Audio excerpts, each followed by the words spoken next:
In 1942, during World War II, a group of young Australian soldiers trained at boot camp.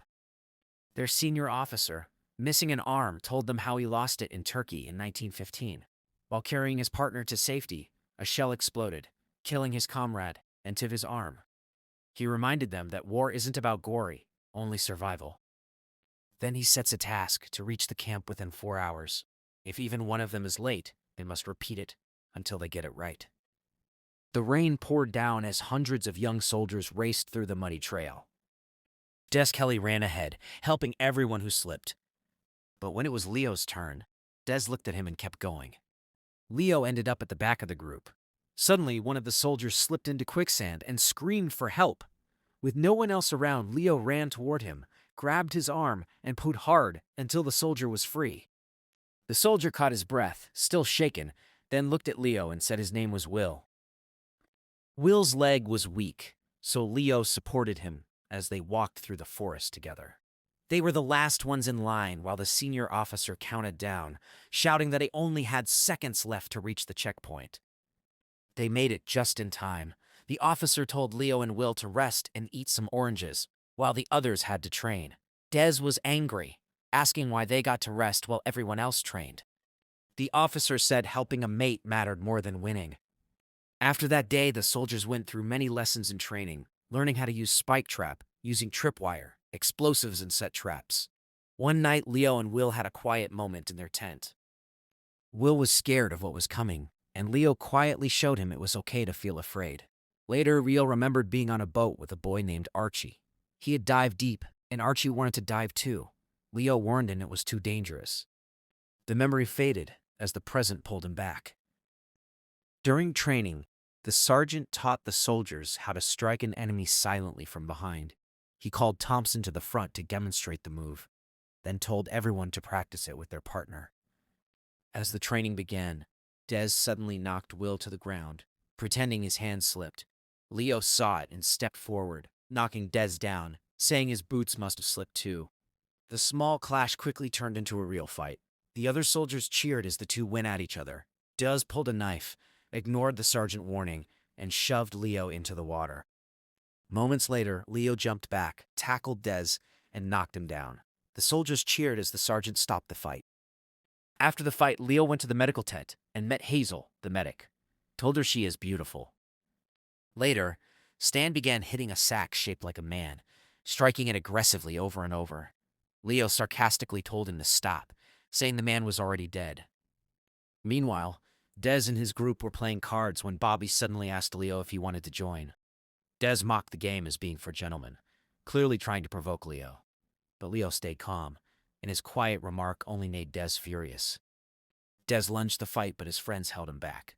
After leaving the camp, the soldiers sailed near Timor Island when sudden alarms went off. An air raid.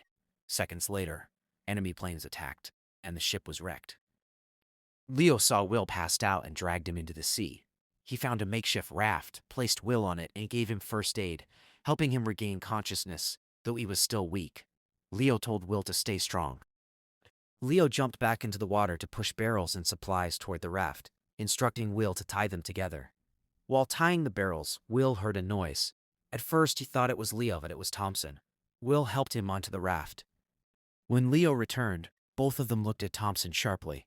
Part of his skull was cracked, exposing some of his brain, showing he wasn't fully in his right mind. Not long after, another sound cut through the fog. A broken air raid siren, Defoy's called out. Leo shouted back, letting them know it was him, Will, and Thompson. Guided by Thompson's call, Des, Stan, Teddy, and Bobby paddled their way over. Des and Teddy was unscathed. Stan had a deep gash on his face, and Bobby clutched a bleeding stomach wound. Out of more than 200 soldiers, only 7 of them were left alive. The next day, they took stock of their supplies. A few tins of peaches, a knife, some petrol, a Sten gun, 3 grenades, and a flare. They were stranded in the middle of the Timor Sea. Leo pointed out that the fog made it hard for any rescue planes to spot them. Des dismissed it, saying the fog would clear up in a minute, but Bobby corrected him. It could last for days. They needed a plan. Will suggested reaching Bathurst Island, about 180 miles away. Des mocked him, asking how they'd get there without a motorboat. Then Will spotted one floating not too far from the raft. Leo immediately asked who was up for a swim. Before anyone could move, a massive great white shark lunged from below, grabbing Bobby's leg. The group tried to pull him back, but the shark dragged him under. Panic spread as they realized what they were up against. Leo identified it as a female great white. Only females grew that large. Des was furious, but Leo warned him to stay calm. Sharks are drawn to two things: blood and movement. The memory of Archie being dragged away by shark flashed through Leo's mind. The tension rose when blood from Thompson's wound dripped into the water. Seconds later, the shark returned, latching onto Stan's leg and pulling him off balance. Des fumbled for a gun, but Leo yelled to use a grenade instead. Teddy threw it into the water, and the explosion drove the shark away. Stan survived, but his leg was badly injured. Will quickly tied off the femoral artery with a belt and wrapped it with bandages.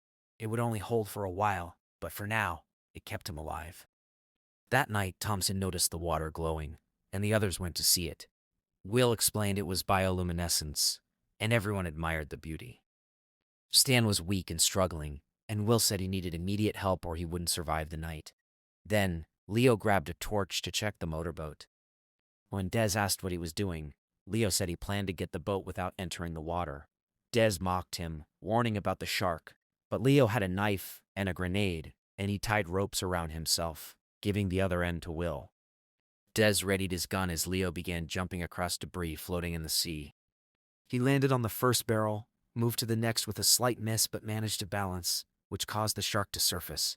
He reached a third one, again slightly missing but staying safe. The shark emerged suddenly, and everyone shouted. Des fired, driving it back. Finally, Leo leapt onto the motorboat, tied the rope, and instructed everyone to pull. The shark surged once more, but Leo used the grenade to drive it away. At last, he climbed safely onto the raft. They tried to start the motorboat, but the fuel line was damaged.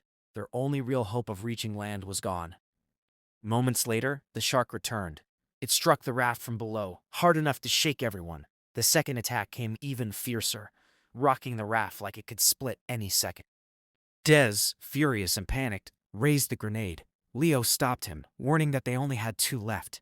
After a tense pause, the shark finally swam away, leaving the night calm once more. By morning, the men were exhausted. Des had fallen asleep with the grenade in his hand, the pin already pulled. In his sleep, he let it slip. The live grenade rolled towards Stan. Leo spotted it too late. Stan turned instinctively, rolling over it to shield the others. The explosion shook the raft. When everyone jolted awake, only Stan's remains were left. Leo turned on Des, blamed him for killing Stan, but Des was too stunned to understand. Will said they needed to clean up before Shark turns up, then Des casually kicked the body parts into the sea. Leo lost his temper and attacked Des. Stan had risked his life to save them, and Leo couldn't believe Des treated him like that.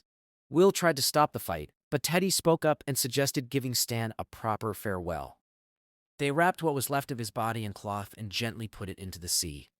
The day started with tragedy, and the blazing sun made everything worse. Leo opened the bag, hoping for peaches, only to find the empty tin cans. Someone had eaten them. Thompson admitted it weakly. Leo looked at him, but he couldn't stay angry. Thompson was no longer in his right mind. Time dragged on, and the heat grew heavier. Des then broke the silence, bitter and tired. He said he always thought he'd die by a bullet, not like this. He told them about his father, a Gallipoli soldier, who returned with shrapnel in his head, haunted by the war. One night he attacked Des and his mother, convinced they were the enemy. Des learned to fight because of that. His voice hardened when he admitted his father eventually hanged himself, and that it was the best day of his life. He never thought he would die of thirst in the open sea. Will quietly suggested that drinking their own urine might give them a few more days. Des refused, shaking his head. Leo, without a word, stood up, grabbed a pot, and drank. The others watched in disgust, but he laughed, calling it refreshing. One by one they followed, struggling to get it down. Then the sky darkened, thunder rolled, and rain began to pour. They grabbed everything they could to catch the water. For the first time in days, hope returned. Leo suddenly woke at the edge of the raft. He saw a hand reaching out from the water. It looked like Archie. He lunged to grab it, but as reality came back, he realized it was a dream. Meanwhile, Thompson was being dragged by the shark, and the others rushed to pull him onto the raft, but the shark pulls him back. The next day, everyone felt weak and dizzy from hunger. Leo waded into the water again, spotting a hand reaching for him. The others pulled him back. He resisted, convinced the shark was after him. Will spoke firmly, reminding Leo that he was the strongest among them and that they needed him alive to make it home. Suddenly, the sound of an airplane filled the sky. For a brief moment, hope surged. Everyone thought rescue had arrived. But it was the enemy. Bullets tore through the air. Leo dove into the water to avoid the gunfire. Teddy was hit, seriously wounded, and Des held him tightly while Will scrambled to stop the bleeding, unsure how. Leo managed to swim back to the raft, heart pounding, as chaos raged around them. The plane came back. This time, Leo grabbed a gun and started shooting at it. Des jumped into the water with Teddy and Will. A shark appeared, and Des pulled Teddy toward it to save himself. Leo got hit by the plane's gunfire during the chaos. Finally, the plane crashed. Leo was very angry at Des for using Teddy to save himself. Des tried to explain he was scared and thought he would die soon. Leo yelled that Teddy should have been protected, not used as a shield. The fight between Leo and Des erupted quickly. Will tried to hold them back, but anger had taken over. In a desperate move, Will pushed Des into the sea, dangerously close to the shark, but both he and Leo managed to drag him back onto the raft.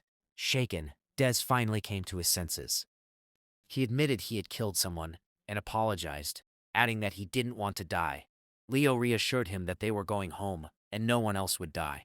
Will saw a light from a small boat. It was the Japanese pilot whose plane had crashed. As the boat got closer, Leo told Will to throw a grenade, but Will hesitated. The man on the boat tried to surrender by dropping his weapon, so Will decided not to use it.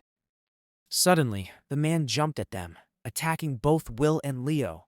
Leo, already hurt, was pushed into the water. The fight was hard and both were very tired. The man tried to kill them, but Des quickly put a small explosive near the man's leg. Will grabbed Leo and jumped into the water. The raft blew up behind them, taking Des and the enemy with it.